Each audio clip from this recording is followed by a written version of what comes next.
Welcome to WrestleWolf. This is Reconsidering WCW Nitro. I'm Dr. Damian Gibson, and joining me, as always, is the man who only deals in kayfabe and nothing else. It's Matthew Kayfabe. I'm going to pull a swerve at some point, like NWO style, and just hit you with a reality chair, and you're just never going to recover. I'm going to become Matt Reality. I don't... Don't worry, it's not happening yet. Fuck, man. If we... I feel like if we say this at the beginning of each WCW episode at the moment, people might just like go, oh, okay, well, skip. Like I'm going against my writing lecturer's advice that he gave me like 2 days ago. But, of like not giving away the ending right at the start. But, man, the end of this episode is something to behold. That's not bad. That's not bad. I haven't completely given it away. I just like I'm really, really keen for you to like really push the writing studies into the podcast. Like I'm just like hoping that you'll be like, hey, like we need to be a bit more like we need to create a bit of tension in the opening. And it's like, hello, welcome to WrestleWolf. And in my younger and more vulnerable years, my father gave me some advice that I've been turning over in my mind ever since. Yeah, it's that kind of feedback. I got feedback from... So my lecturer at the moment is my favourite lecturer I've had so far at uni. And I handed in my first assignment for him. And I thought I'd done a really good job. And I had worked really fucking hard on it. And I didn't, like, get failed or anything, but there was a lot of feedback. And it crushed me. It crushed me so hard. Good. I was like, but we get along so well. I thought we were friends. Just a full heel turn. Like, he just like, I mean, he's doing the right thing. He's doing his job. But in my head, I was like, I've never been so betrayed. I thought. To be fair to him, and like, obviously I'm on your side in this, but you asked me to read your story, and it was like, the cool lecturer man looked down from his podium and spotted me across the hall. We made eye contact. I licked my lips and it was on. Like I'm like, if you're gonna send in fan fiction about having sex with your lecturer, then he's obviously like he can't give you a high grade. It's just not the climate we live in. Yeah, that's true. You can't give that a HD in case the student dobs you in. And it says here that you gave Damian a high distinction for this filth. Anyway, speaking of filth, let's get into this episode of Nitro. So I actually enjoyed... So, look, full disclosure, I haven't really been enjoying Nitro the last couple of episodes in particular. It is... I know episodic television is formulaic by its very nature, but you've got to have slightly different things happening every week, you know? Like, Jack Bauer on 24 wasn't doing the exact same script every week, you know? Like, he was diffusing slightly different bombs in slightly different places, you know? Like, you have to give the audience some difference, and we do this until the last sort of segment, but we do start with a cold open where the Giant and Loch Ness Monster are just beating down on each other. What did you think of this? I think it's cool, man. I love whenever you get hints of like WCW going off script. I'm real pro it. Yeah, this felt like, for the first time since we've started doing this podcast, this felt like, this is WCW. This is what I remember. This is the Nitro that I remember. Crazy openings, people just brawling for no reason. Like, absolutely not. Well, they had like a slight... Wasn't there a lumberjack match or something that they got in each other's face last week? But they didn't have a reason then to get in each other's face. The only reason is that like someone has realised, hey, Giant, tall, Loch Ness, fat, this would be like a, you know, exciting thing. Yeah, and they absolutely mentioned that immediately. So Lex Luger's meant to be having a match with the Loch Ness Monster. He is already too busy punching on with the Giant. in the ramp way to the ring as well, which is also a bit strange. Like, if there was going to be, if a fight was going to break out, I assume the Giant has run out and attacked Loch Ness as Loch Ness was on the way to the ring. I assume so, yes. But as usual, no, the Comboys do not explain anything in this episode, and it really hurts the storytelling in a lot of different ways. Lex Luger appears. Again, I kind of liked Lex in this segment. He appears with both his belts, hands the belts over to a young lady who holds them for him so he can pose. He does all his poses, grabs his belts again, and then just shows them to these two while they're beating the shit out of each other and walks up to the ring. He wants them to see. There's a part of me that's actually starting to enjoy Lex Luger's performance. Is this Stockholm Syndrome, Matt? Yes, yeah. It is. It is, right.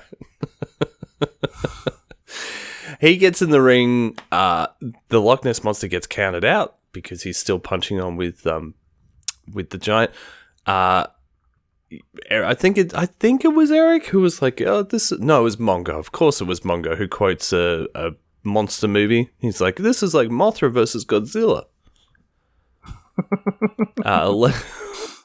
It's like the Pillsbury Doughboy versus like Wilt Chamberlain. Anyway, Lex gets another win. He's obviously getting a push towards a championship match at some point, but I didn't mind Lex being a bit of a dickhead heel here. Jimmy Hart's out there. He jumps up and down, jumps in his arms. They embrace, and then Lex remembers, oh shit, Sting might be watching, and tells Jimmy to go away. He's just been doing the same thing for so long. Yeah, I mean, this has been happening but this was slightly more enjoyable than other things that have been going on for so long that happened later in the episode. That's true. We then cut to the Comboys at their desk. Pepe is dressed as Napoleon, or maybe he's dressed as Eric Bischoff. Zing, Eric Bischoff. Bobby has come as golfing legend Jack Nicklaus. Mongo's come as one of those 60s pop group, the Monkees. And Eric has come as the I Think We're Alone Now singer Tiffany. You have to look up the front cover of Tiffany's I Think We're Alone Now on Google. That's a Google joke. I'll give you 5 seconds to Google it now. So. All right. Anyway, so we get, of course, Hulk Hogan and Randy Savage cutting a promo with Mean Gene. I literally had to add these notes in afterwards because I paid no attention to this promo. Do you have any thoughts about the Mega Powers promo? Oh, sorry, it's not with Mean Gene. It was Tony Schiavone. Sorry, but that's the one thing out of this is that we get Tony showing up for the second time in our podcast, but the first time on Nitro. Yeah, I'm all out on anything to do with the Mega Powers. It's so boring. I literally tuned them out. It's not even a bit. I was just like, yeah, okay. And like Matt and I have known each other for quite a while now, and Macho Man legitimately is one of my top guys. Like, I have a T-shirt of his. I fucking love him. Well, I love the memory of him, and this is like, this isn't doing much to help me keep him up there. Yeah, I'm really hoping that Uncensored is the end of this, whatever it is, feud. Yeah, I bet you it's not. I think that this feud, even though Randy Savage has died, is still going somehow. Next up, the Steiner brothers get a win over Public Enemy with a flying bulldog off the top rope. This match was good. I was into this. I love the Steiner brothers. I just love how like real everything is, and I also I don't like WCW's Public Enemy. Listen to our ECW show to hear our thoughts on what the Public Enemy should be, because it's exactly what they are in ECW. But I like the Public Enemy's willingness to just get punched in the head by Scott Steiner. Yeah. They don't care. Yeah, I loved Rick's ring gear in this match. And what I noticed is the Steiners are like really over with the crowd. Like, the crowd love the Steiner brothers. Yeah, which is like quite strange because they're obviously they have been to the WWF, but they're sort of a WCW homegrown. Yeah. Sorry, Eric. Homegrown talent that become like that are just obviously just absolutely adored. Yeah, I mean the pop for them when they come out is Road Warriors esque. Rocco took a really nice bump through a table. I thought this was a good solid wrestling match. I was actually. But it was pretty much the one time throughout the whole episode that I was really invested. I'm a little bit obsessed with the tables thing because, like, tables are now, like, you know, among the most, like, you know, iconic tag team modern things is the table spot. And Public Enemy were really the first people to do that. Like, obviously, Sabu is the innovator of using tables in wrestling. But I think tables are probably most sort of linked to you know the Edge Christian Jeff Hardy Boys Dudley Boys matches. Like the Dudley Boys, you know, get the tables sort of became their thing, but really it was Public Enemies, and Public Enemy are just, you know, don't have a legacy. They don't exist. That's true. Well, that's what happens with WWE, right? It's because it's the biggest. Because it was the biggest thing and it won the war, and then at the end of that sort of war, those three tag teams were synonymous with... I wouldn't say they were... Like, they didn't have hardcore matches as such, did they? But, I mean, they were really, like... tables, ladders, and chairs was their thing. That's essentially, like, their legacy is that pay-per-view that's done really poorly now. Anyway, next up, finally, we get some decent talent on this show. The Booty Man gets a win over Arn Anderson with just a knee to the head. Doesn't even have a finish or anything. Arn gets back in the ring, and the Booty Man kind of like knee/thighs him to the head, and Arn legitimately, I'm sure this is not the case, but it felt like Arn was like, fuck this shit, and just took the finger poke of doom, lie down, so the Booty Man could get his win. It's so unacceptable. What did you think of the Booty Man? This went for longer than 5 minutes. This is Arn Anderson, one of the greatest talents of all time, one of the worst current managers of all time, and he's losing to the butt character. I can't handle it. Do the butt man. Swing your hips from side to side. It's I'm happy that the Booty Man's finally getting a shot at a title after 3 weeks. Finally, the respect he deserves. I mean, this is there's so much in this episode of like, Hulk's friends are getting a really good shake at the moment. Booty Man's getting a shot at the US title against Diamond Dallas Page because they're now fighting over, and this is worse when you say it this way, the Booty Girl, or Diamond Dallas Page's wife, who, for some reason, as soon as the microphones come on, I cannot remember her name. The Diamond Doll, Kimberly Page. Kimberly, god damn it, man. She was also in the 40-year-old virgin. A 30-year-old virgin? Was he 30 or was he 40? 40, yeah. 40. Oh, that's grim. That's the point of the film. That's the whole conceit of the film, is like, you're 40? There's a lot of like Bergman. 40? Seth Rogen going, 40? Paul Rudd going, you're 40? I would prefer that movie if he found himself sitting silently on a beach, throwing stones into the water for about 6 minutes, and then death approached him on the beach. And instead of talking, they made eye contact, and then they decided to play a game of chess. I think that would have probably been a bit of a better film, is all I'm saying. With sparks playing in the background. Just, come on, Judd. Lift your game. Yeah, enough of this, like, quirky, sappy kind of romantic comedies. People don't need these, man. People need to remember that they're going to die, and they need to never forget that. That needs to be front of mind. Every piece of art should remind you of your own mortality. I agree.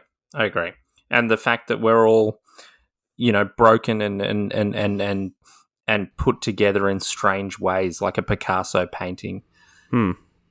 Is Picasso cancelled? I think Picasso's cancelled. Oh, what? Yeah, I think he had some issues. I don't want to hear it. I don't care anymore. You'll lose Ryan Adams, but you're not taking Pablo. No, because, Pablo's dead for a start. And, I'm sure it's probably something really bad. But I just feel like every day there's, something of, did you hear that, Paul McCartney did a fucking wet fart at the back? It's just fuck. Let's just leave the small things of the rather than, worry about what Pablo Picasso did 90 years ago. Maybe we should just go back and have a look at what was happening in Germany in the fucking mid-late 30s and have a look at America right now. There's some history that we should fucking be paying attention to rather than worrying about cancelling people who are already dead. Did you know John Wayne was a fucking racist? Of course I did. He's fucking John Wayne. What did you think? He was a fucking old man in the 60s. You fucking morons.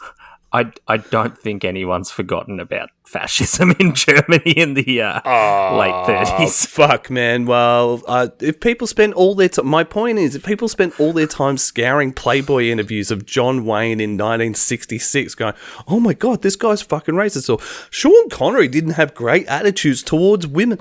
Fucking duh. You know what I mean? Look at something more important. Either wrestling... or history. You can have multiple things that you care about. I'm just I'm sick of fucking wet fart McCartney getting away with things. Fucking wet fart McCartney. Sorry, lads. You're disgusting, Paul. Oh, man. I think I followed through on that one. Anyway. Fucking Liverpudlian cunt. The Road Warriors get a win over the Nasty Boys with Animal hitting Knobs with a leg guard. Why is this leg guard out in every match with the Road Warriors? I'm just happy that we're back to normal programming and we had a Steiner Brothers Road Warriors match where I was like, oh shit, this was really good. And now we're back to me being like, oh, the Road Warriors, no. And also the Nasty Boys, my most hated professional wrestlers. Your arch nemesis, the Nasty Boys. And Hulk's mates, surprise, surprise. It's really weird that, all of these friends of Hulk Hogan are not very good. Well, this is the thing. Enjoy your time in the sun, friends of Hulk Hogan, because soon a hard rain's going to fall. About 20 years. You'll no longer be able to be employed off the back of your orange hot dog friend. The Nasty Boys, what really bothers me is they're it's when you watch The Filth and the Fury, the Sex Pistols documentary, that's really good. That. Yep. They're the punks are not as sort of punky as you think they're going to be. They're a bit like pick your nose, you snot brain. And you're like, the old footage of the Sex Pistols. Yeah. Yeah. You're like, they're actually not as cutting edge and when you've got Mike Patton pissing himself on stage and stuff. With Mr. I know, right? It's quite quaint. It's on July 12th, 1976, the Sex Pistols changed the course of human history. By wiping a booger on a wall. I just picked out a booger of my nose, Mr. BBC, man. What do you think of that? And it's aside from the fact that they were high on heroin, it's really they were just doing really, really shitty Two Ronnies sketches. You know what? It's just a continuation of Beatles press conferences. Yeah. The Beatles are all kind of smart-assy and stuff like that. And it was kind of and they were so different. They had their own personalities and blah, blah. It's a more lowbrow, more teenage version of that, of them just being interviewed and going, I don't want to answer your question, Mr. BBC, man. It's like Sid Vicious walking around with handcuffs like tied to his neck and stuff, and it's like that's not. We know you can get those handcuffs off if you wanted to. Like, it's not particularly cool. It's not particularly scary. But anyway, I'm Fuck sure for you, the time it's Mr. very BBC, man. Like, it's like we've now got presidents who fucking speak like that. I mean, it's not. It's not. Joe Biden's constantly swearing at the BBC. Old bleep Biden. He's so punk rock, Joe. He can't help himself. Anyway, the Road Warriors got the win in this match, so the right thing happened in the end. And of course, I think we've got a Road Warriors Steiner Brothers feud coming up, which will be cool. That'll be some good wrestling to watch. Anything to do with the Steiner Brothers, I'm all in on at this point. We got an ad for Uncensored. I actually thought, there was an ad earlier that was so 90s. I mean, in our ECW podcast, we're talking about a lot of 90s cultural stuff, which is heaps of fun. You guys should check it out, subscribe, and you'll get the ECW episode. Yeah. But Eric does a quick little ad for it, and they're selling it really well. Look, I think, you know what Eric Bischoff's genius is, having listened to hours of him talk about wrestling and doing this, and is that he really is very good at marketing and advertising. That's his genius. He knows how to, he can create a product, but I think that, the way he sells Uncensored is, we can't show this on TV. Like, what's going to happen on Sunday? We can't show you anything. We can't even show you still photographs because it'll be so off the hook. It'll be so... I mean, it's called Uncensored for a reason, and TV censor. Well, guys, we cannot show this to you. The only way that you're going to be able to see this is if you buy that pay-per-view. And if we did show it to you, you wouldn't buy the pay-per-view. Well, that's the line you don't say. That's why Eric's a genius. I believe Uncensored becomes one of the worst, consistently worst WCW pay-per-views. It's no Sold Out, and it's no Road Wild or Hog Wild, but it's pretty bad. All the storylines leading up to it would suggest that it's awful. And this last segment of this Nitro, I mean, if this is the lead into that pay-per-view, holy shit. I legitimately got angry halfway through this. I mean, it doesn't take much for me to get angry, as you guys heard earlier in the episode. I got angry about people cancelling Pablo Picasso. But, I mean, he's fucking dead. I'm not even sure, to be fair, I'm not sure he's been cancelled. Yeah, that is the kind of conversations that we have where you're like, I think this happened, and I'm like, fucking fuck, and then you're like, no, it didn't. One of the podcasts coming on the Wrestle Wolf Network is Damo and a therapist dealing with some deep-seated. I'll never go to a therapist. That's where my genius comes from, is the anchor. Anyway, speaking of angry, let's get through this. God damn, this might be the worst segment of wrestling I've ever seen. Come on. I'm serious, man. This might be worse than the fucking Alexa Bliss Asuka Raw segment from last week.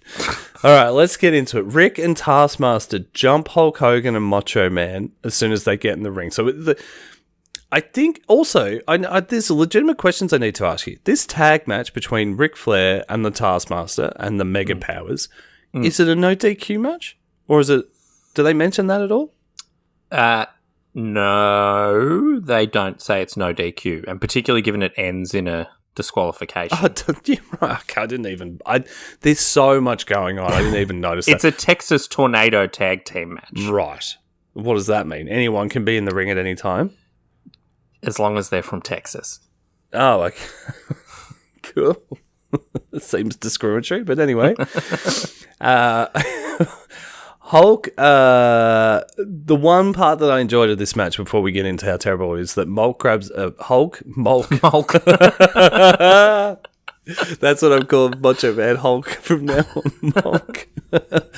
Hulkster grabs a giant Macho Man foam hat out of the crowd and sticks it over Rick's head and starts punching Rick in the head. I did kind of enjoy that. It's very Warner Brothers cartoon-esque.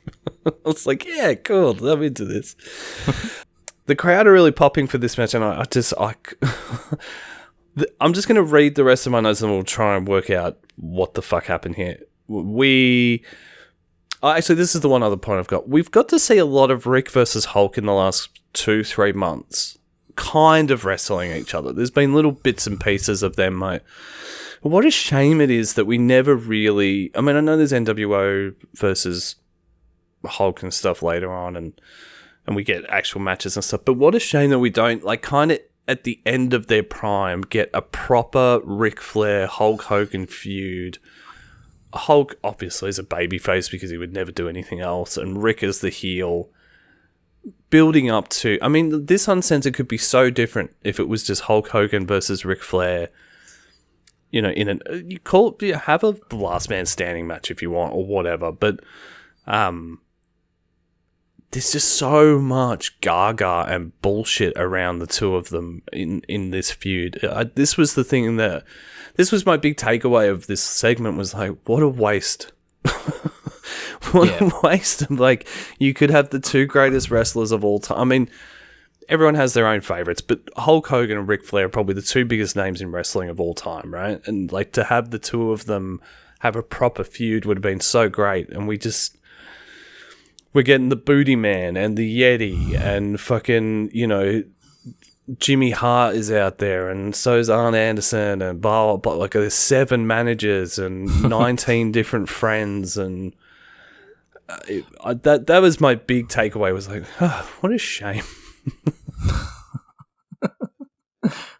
My big takeaway was, this has to end. Like all things, this too shall pass. As I was watching it. Yeah, well, I don't have notes of everything that happened because it just became too hard. I ended up just writing, this match fucking sucks. This is really bad, and it goes for 10 minutes. It goes for a really long time. Arn comes down, trips over Hulk Hogan. There's a DQ finish. Then Arn's like waving. The Booty Man comes down to help out because of course he does. And then Arn like waves to the back room, and the usual fucking retrobates come down. Except we've got 2 new people, Zed Gangster and the Ultimate Solution.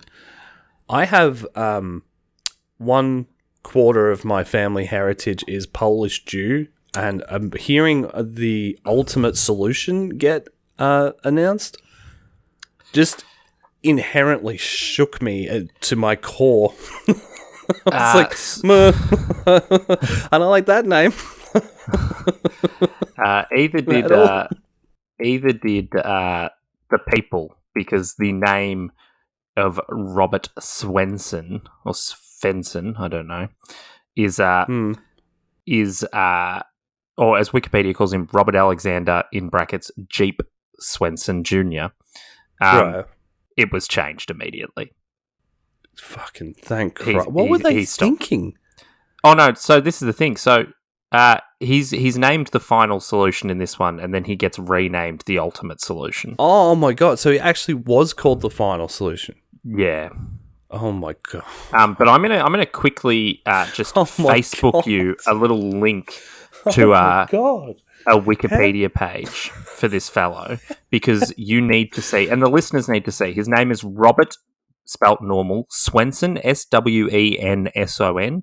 Please immediately Google this and go to his Wikipedia page, because the picture of him is a photo of Swenson with his wife and daughter in 1996. They all seem to be naked. The daughter is draped over one of his shoulders, and the wife is kissing him while draped over the other shoulder. I did notice that. That's his daughter. Yeah. That's so weird. Yeah, guys, you have to Google this. It's on the Wikipedia page. And if you click the photo, it comes up just saying Jeep Swenson, 1996. There's literally nothing good about this. I'm just quickly looking to see if there's like some sort of like KKK crossover or something like that.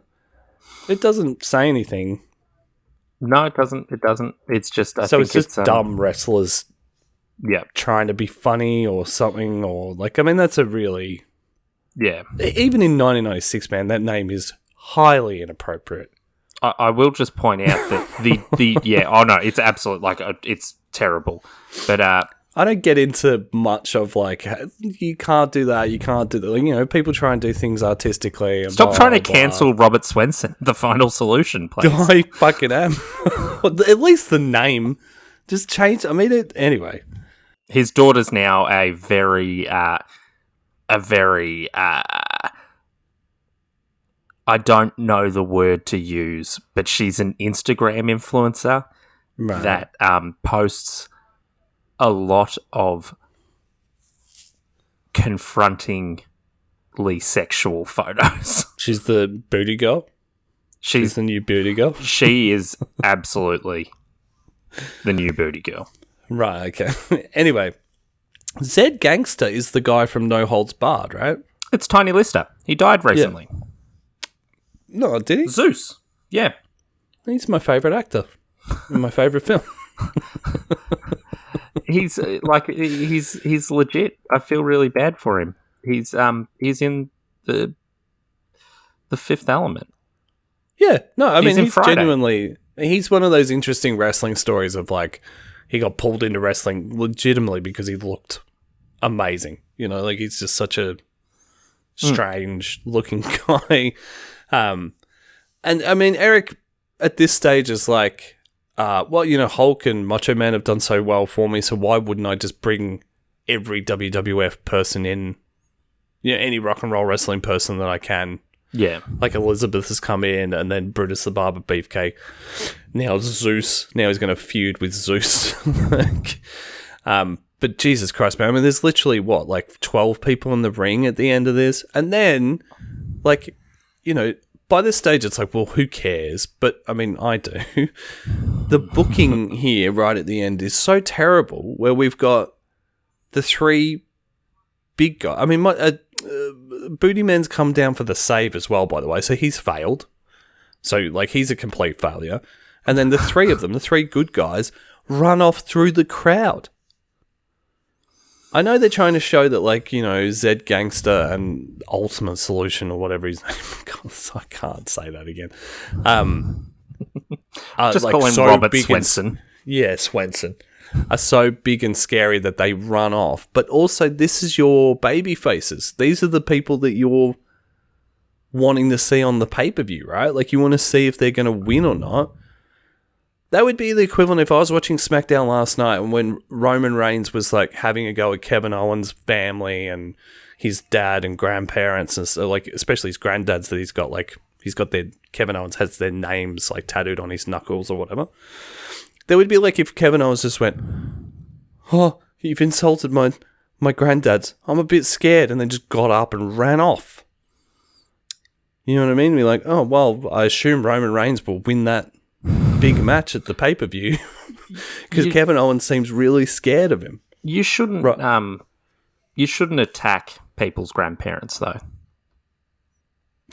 No, well, like that's what Kevin said to Roman. It actually, like, shows and to be fair, a level Kevin of did disrespect and insanity that, like, actually maybe would scare me more than it's like, you're a professional wrestler, assaulting another professional wrestler, like, you know, someone in their 20s or 30s is your job. It's part of the job. But, like, being like, I'm going to fucking nut that old man. Like, that's crazy person behavior. That's not cool. I mean, Roman did... Like, if you break into... I'd love that. He'd be like, Kevin, like, does his part, and then Roman just goes, I'm going to nut your old man.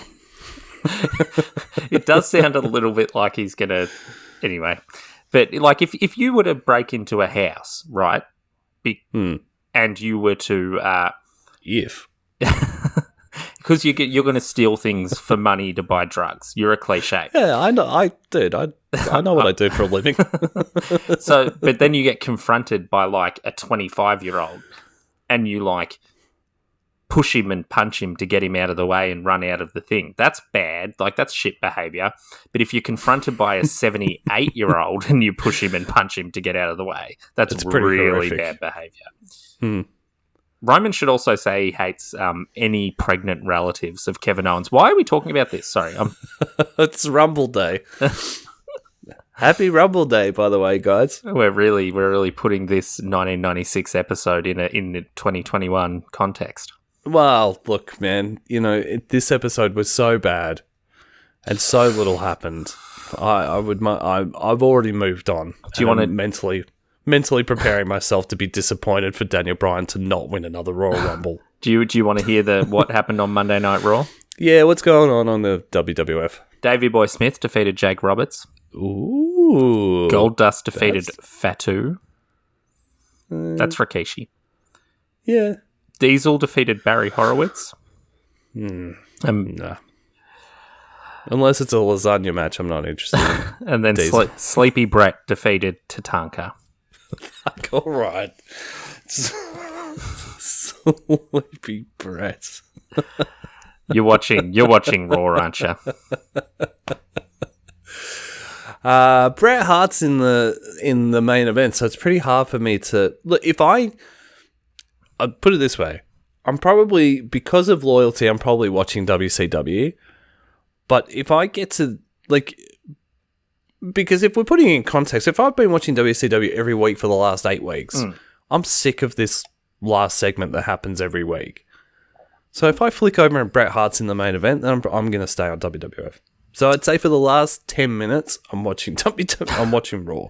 Well, the people agreed with you. We got a 2.9 rating for Raw and a 3.6 rating for... Oh, no, sorry. The people don't agree with you. We got a 2.9 rating for Raw and a 3.6 rating for Nitro. Nitro win. I mean, on pure star power, Nitro should win every week, right? Like, if you look at the two... Yeah, well, one has Bret Hart and the other has Hulk Hogan. Well, yeah, I mean, as much as I don't want to agree with that, I mean, there's Ric Flair, Macho Man, Hulk Hogan... The Booty Man. Even Arn Anderson and Taskmaster. I mean, those people have been around for a long time. The people on Raw that we've mentioned, I mean, Diesel's not a big deal. Like, Kevin Nash isn't a big deal yet, really. I mean, he kind of is, but isn't. So, but me personally, Bret Hart, I'm probably going to watch Bret Hart. Fair enough. I'm going to watch WCW Nitro because I don't want to watch Bret Hart. This episode sucked. I would not watch this. Although, if you're in the States, I would probably watch any WCW content you can while it's on Peacock until the executives at NBC go, why are all of our servers filled with this fucking old wrestling, and get rid of it and replace it with fucking Joey episodes. God, I feel sorry. We're not watching the Rumble together, but you are watching it with a mutual friend. And you're already at 98, and the Rumble's going to push you over.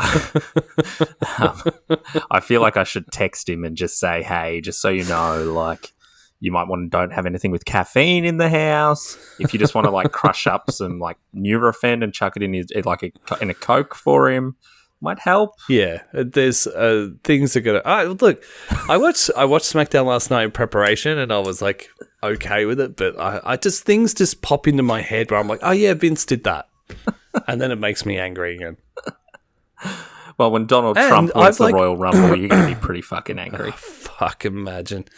I've sent tweets to like 4 or 5 official accounts, including NBC accounts, just saying like, can we get an official statement saying that the old content will stay on the Peacock WWE Network servers, and just nothing. Just nothing. There's nothing in the press release statements. There's just nothing. They're just like, nah, we're not going to promise you that at all. You malcontent.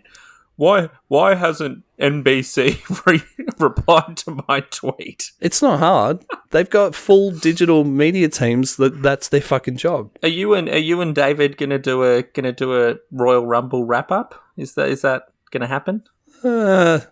We'll see. If Daniel Bryan wins and I'm in a good mood, maybe I'll suggest it. Otherwise, I'll be like, David, get the fuck out of my house. There's potential. There's a Royal Rumble wrap up coming. Then I don't think so. I think DB did a big promo about it yesterday. Although, I mean, seeing that he's done him and Bianca Blair both did promos, so I suggest that like those promos could be used later on down the track. So